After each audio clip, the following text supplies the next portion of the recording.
সুপ্রিয় ষষ্ঠ শ্রেণী, সপ্তম শ্রেণী, অষ্টম শ্রেণী, নবম শ্রেণী ও দশম শ্রেণীর শিক্ষার্থী, আজ আমি তোমাদের জন্য টেন্স নিয়ে আলোচনা করব। বিগত ক্লাসে আমি টেন্সের ক্লাসিফিকেশন, প্রেজেন্ট টেন্সের 4টা যে ক্লাসিফিকেশন আছে সেটা নিয়ে আলোচনা করেছি। আজকে আমি যাব পাস্ট টেন্সে, অর্থাৎ পাস্ট ইনডেফিনিট টেন্স। চলো এবার past indefinite tense.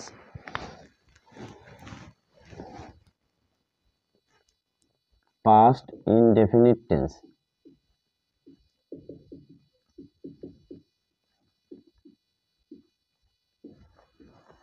Past indefinite tense কাকে বলে আমরা একটু সংজ্ঞাটা জানি। অতীতে কোনো কাজ করা হয়েছিল, অতীতে কোনো কাজ করা হয়েছিল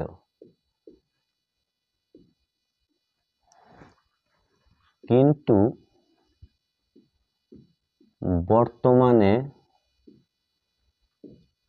তার ফল বিদ্যমান নেই।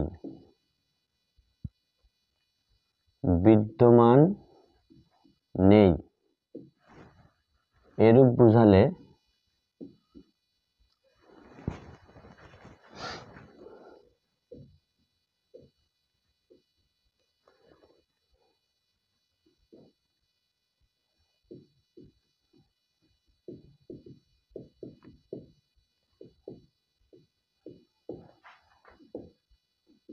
বুঝালে পাস্ট ইনডেফিনিট টেন্স হয়। আচ্ছা, পাস্ট ইনডেফিনিট টেন্সের চেনার উপায়।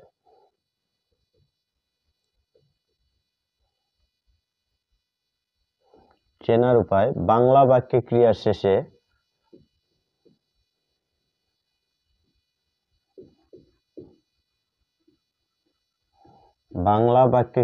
শেষে ল, লে, লাম,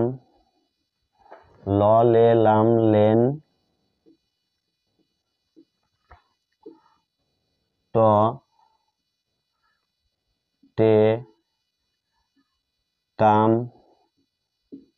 তেন ইত্যাদি থাকে।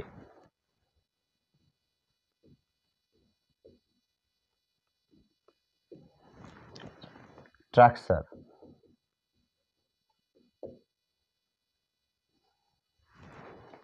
Affirmative, subject plus verb two. এখানে আমি তোমাদের বলি ভার্ব টু বলতে কি বোঝায়, অর্থাৎ ভার্বের যে 3টা ফর্ম আছে, present form, past form, past participle form, এখানে ভার্ব টু হবে, অর্থাৎ ভার্বের পাস্ট ফর্ম হবে। আচ্ছা, তারপরে object oblique extension oblique complement. আচ্ছা, যেমন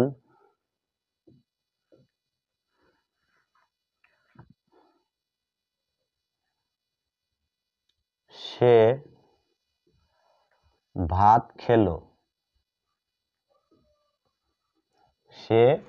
খেলো, ল, লে, লেন, এখানে লো আছে, তার মানে এখানে ল আছে, ঠিক আছে? তাহলে এটা কোন টেন্স আছে?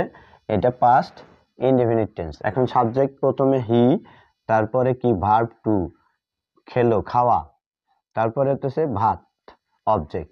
তাহলে হি ইটের পাস্ট ফর্ম হচ্ছে এট, তারপরে এটের পরে আছে রাইস।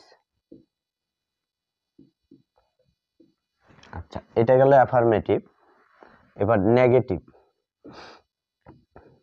নেগেটিভে প্রথমে সাবজেক্ট প্লাস ডিড নট। এখানে কিন্তু সাহায্যকারী ভার্ব ডিড আসবে, ডিড নট প্লাস ভার্ব। এইখানে ডিড নট আসলে, অর্থাৎ বাক্যে যদি ডিড নট হয় সেক্ষেত্রে ভার্ব 1 হবে, এটা মনে রাখতে হবে, অর্থাৎ ভার্বের প্রেজেন্ট ফর্ম হবে, plus object oblique extension oblique complement. আচ্ছা, এবার আমরা যাব যেমন উদাহরণে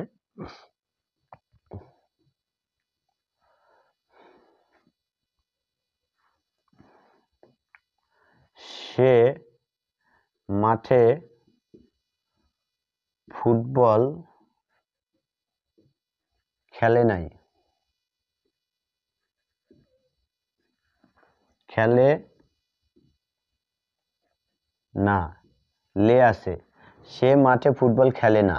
এখন খেলে না বা খেলে নাই একই কথা। যদি নাই থাকে তাহলে আমরা ওই যে প্রেজেন্ট ইনডেফিনিট টেন্সে আমি এই কথাটা উল্লেখ করেছিলাম, আমি স্মরণ করে দিই। যদি নাই থাকে, বাংলা বাক্যে যদি নাই থাকে তাহলে বুঝতে হবে এটা প্রেজেন্ট পারফেক্ট টেন্স এবং অথবা পাস্ট ইনডেফিনিট টেন্স। ঠিক আছে, তাহলে এটা কি হবে? হি did not play football. He did not play football in the field.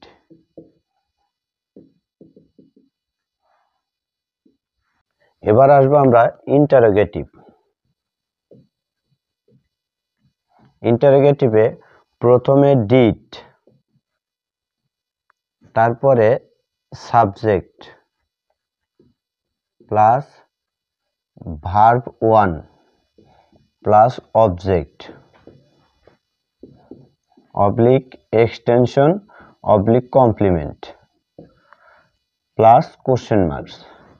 যেমন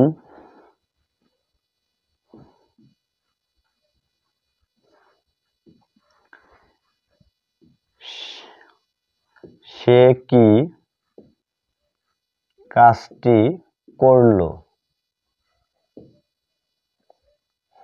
সে কি কাজটি করলো, এখানে প্রশ্নবোধক হবে। আচ্ছা, তাহলে প্রথমে সাবজেক্ট ডিড আসবে, তাহলে did he do the work, did he do the work. এখন নেগেটিভ প্লাস ইন্টারোগেটিভ উপরে লিখি আমি এই স্ট্রাকচারটা, এখান থেকে আমি মুছি।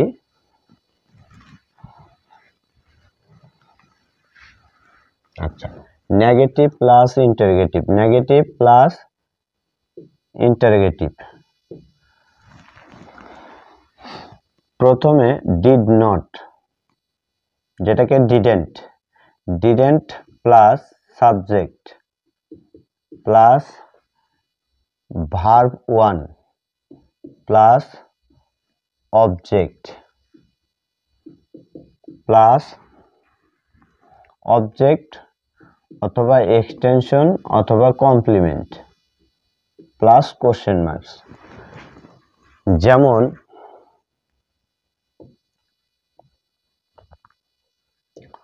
তুমি কি নদীতে মাছ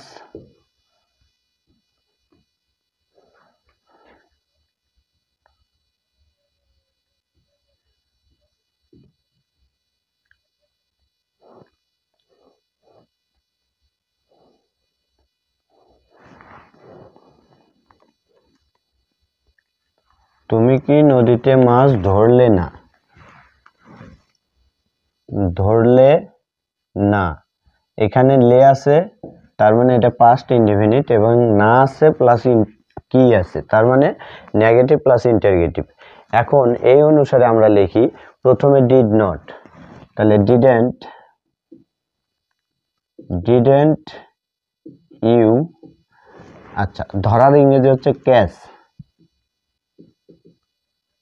didn't you catch fish in the river, নদীতে, in the river question marks. তুমি কি নদীতে মাছ ধরলে না, in the river question marks. এখন একটু নিচে মুছি, তোমাদের এখানে একটা নোট আছে, এর আগে যে নোটগুলো দিয়েছি ম্যাক্সিমাম নোটই রাইট ফর্ম অফ ভার্বের রুল, এখানেও একটা নোট হবে, সেই নোটটাও রাইট ফর্ম অফ ভার্বের রুল। নোটটা একটু তোমরা খেয়াল রাখবে, নোট। এটা হ্রাসনামক ভার্ব যখন পড়াবো তখন মনে পড়বে এবং বুঝতে পারবে। যদি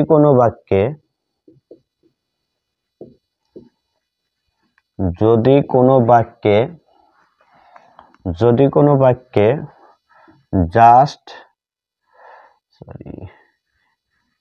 এগো, long ago,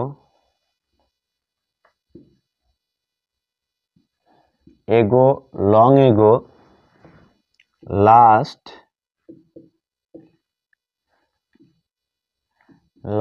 night, last day,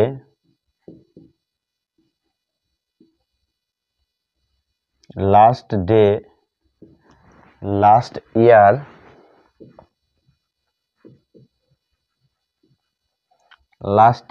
last morning, last plus any time বা সময়ের কথা উল্লেখ থাকবে। এনি টাইম এখানে আমি উল্লেখ করে দিলাম, লাস্টের সাথে last morning, last evening, last year, last ইত্যাদি ইটিসি। অ্যাডভার্ব থাকলে বাক্যটি পাস্ট ইনডিফিনিট টেন্স হয়।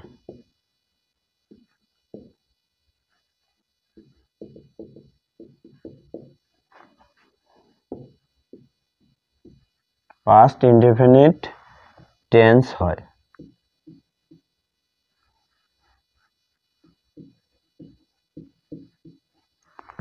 যেমন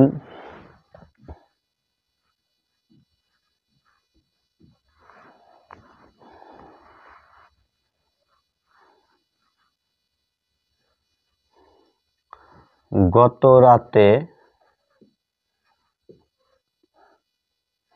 তুমি কি খেলে? প্রশ্নবোধক। তাহলে এখানে কি হবে যে গত রাতে তুমি ভাত খেলে লিখলাম।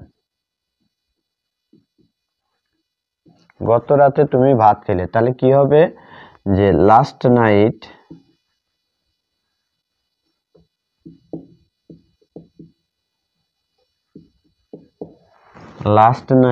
You ate rice. গত রাতে তুমি ভাত খেলে। ধন্যবাদ শিক্ষার্থীরা। আজ আমি তোমাদের জন্য পাস্ট ইনডিফিনিট টেন্স শেষ করলাম। আগামী ক্লাসে পাস্ট কন্টিনিউয়াস টেন্স ধরবো। তোমরা আমার এই চ্যানেলটাকে সাবস্ক্রাইব করবে। ধন্যবাদ সকলকে।